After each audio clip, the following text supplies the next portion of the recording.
சிவபெருமான் தனது மூன்றாவது கண்ணை ஏன் திறந்தார் தெரியுமா? அதுக்கு முன்னாடி உங்களுக்கு சிவன் பிடிக்கும்னா இந்த வீடியோக்கு ஒரு லைக் பண்ணிட்டு நம்ம சேனலை சப்ஸ்கிரைப் பண்ணிக்கங்க.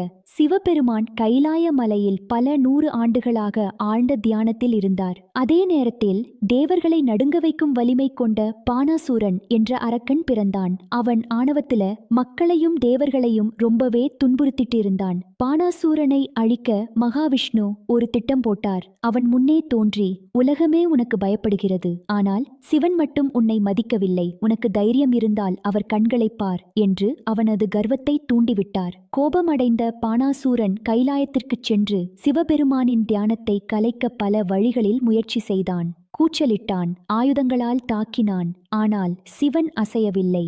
இறுதியில் பானாசூரன் தியானத்திலிருந்த சிவபெருமானின் முகத்தில் தனது காலால் உதைத்தான். இந்தச் செயலால் பிரபஞ்சமே அதிரும் வகையில் பெரும் புயலும் மின்னலும் உண்டானது.